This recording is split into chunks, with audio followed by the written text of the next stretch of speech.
আজ তোমাদের সাথে শেয়ার করছি কাঁচা আম দিয়ে এই চিকেনের রেসিপি, যেটা এতটাই টেস্টি হয় যে তোমরা না বানালে সত্যিই মিস করবে। এর আগে হয়তো তোমরা অনেক চিকেনের রেসিপি ট্রাই করেছো, তবে আমি বলছি একবার এই কাঁচা আম দিয়ে চিকেনের রেসিপিটা অবশ্যই একবার বানিয়ে দেখো।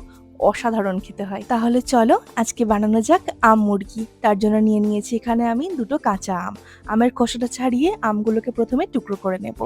এই গরমের দুপুরে যদি ভাতের সাথে একটু এরকম আম দিয়ে চিকেন কারি থাকে, সত্যি এতটা ভালো লাগে। আর এই রান্নাটা আমার সত্যি সত্যি ভীষণ ভালো লেগেছে, তাই আজ তোমাদের সাথে শেয়ার করতে চলে এলাম।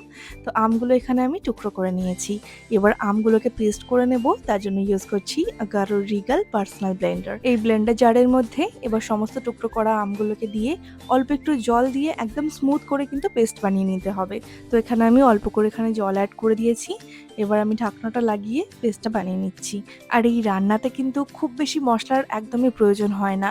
একদম ঘরে থাকা সাধারণ উপকরণ দিয়েই কিন্তু এই রান্নাটা একদম কমপ্লিট হয়ে যায়। আর এত কম মশলা দিয়ে এত অসাধারণ রান্না তৈরি হয়ে যায় যে তোমরা বানানোর পরই এটা বুঝতে পারবে।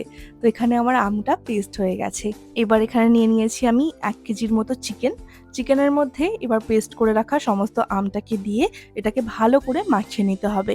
এই আম দিয়েই শুধুমাত্র এটাকে ম্যারিনেট করব। কাঁচা আম দিয়ে ম্যারিনেট করে রাখবো কমপক্ষে অন্তত আধ ঘন্টার জন্য। এতে খুব ভালো টেস্টটা আসবে। এবার কড়াইতে আমি সর্ষের তেল গরম করছি। অবশ্যই রান্নাটা সর্ষের তেলেই করতে হবে। দিয়ে দিলাম গোটা গরম মশলা, তেজপাতা ফোড়নে। তারপর দিয়ে দিলাম এখানে দুটো মাঝারি সাইজের একদম কুচি করে কাটা পেঁয়াজ। পেঁয়াজটাকে একটু ভাজতে হবে। পেঁয়াজ ভাজা হয়ে গেলে দিয়ে দেবো এর মধ্যে 2 চামচের মতো আদা রসুনের পেস্ট। আদা রসুনটাকে একটু কষিয়ে নিয়ে এবার এর মধ্যে দিয়ে দেবো একে একে সমস্ত গুঁড়ো মশলা। যেমন প্রথমেই দিয়ে দিচ্ছি স্বাদ মতো নুন, রঙের জন্য দিলাম একটু কাশ্মীরি লঙ্কার গুঁড়ো, দিয়ে দিলাম সামান্য একটু ধনে গুঁড়ো। এবার একটু মশলাটাকে নাড়াচাড়া করে আরো কিছুক্ষণ কষিয়ে নিয়ে এবার আগে থেকে ম্যারিনেট করা চিকেনটাকেও এই মশলার মধ্যে দিয়ে দেব। এবার সমস্ত মশলার সাথে চিকেনটাকে ভালো করে একটু সময় ধরে কষিয়ে নিতে হবে। রান্নাটা কিন্তু কষাতে কষাতে অলরেডি কমপ্লিট হয়ে যাবে। তো এখানে আমি একটু ভালোভাবে এটাকে কষিয়ে নিচ্ছি। আর এই কষানোর সময় এর মধ্যে দিয়ে দিচ্ছি 3 থেকে 4টে কাঁচা লঙ্কা। তোমরা তোমাদের পছন্দ মতো ঝাল অনুযায়ী কাঁচা লঙ্কাটা ব্যবহার করবে। তো এখানে আমার চিকেনটা কষানো হয়ে গেছে।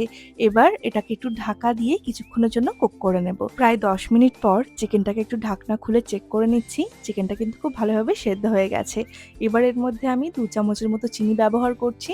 আর চিনিটা কিন্তু আমটা ঠিক কতটা টক সেই অনুযায়ী ব্যবহার করতে হবে। তবে চেষ্টা করবে আমটা যেন খুব বেশি টক না হয়। এবার চিনি দিয়ে কিছুক্ষণ আরও ফুটিয়ে নেব। তারপর দিয়ে দিচ্ছি এর মধ্যে কয়েকটা আরও চেরা কাঁচা লঙ্কা। এতে খুব সুন্দর একটা স্মেল আসবে। আর দিয়ে দিলাম অল্প একটু ঘি। ব্যাস, আমাদের আম দিয়ে চিকেন কারি বা আম মুরগি একদম রেডি হয়ে গেছে। এবার গরম গরম ভাতের সাথে বা রুটির সাথে এটাকে এনজয় করতে পারো। খুব ভালো লাগে খেতে, তার জন্য অবশ্যই একবার বানিয়ে দেখতে হবে। তো রেসিপিটা আজকে কেমন লাগলো অবশ্যই কমেন্টে জানিও। আজ ভিডিওটা তাহলে এখানেই শেষ করছি। দেখা হবে আবারও কাল নতুন রেসিপি নিয়ে। সবাই খুব ভালো থেকো। টাটা।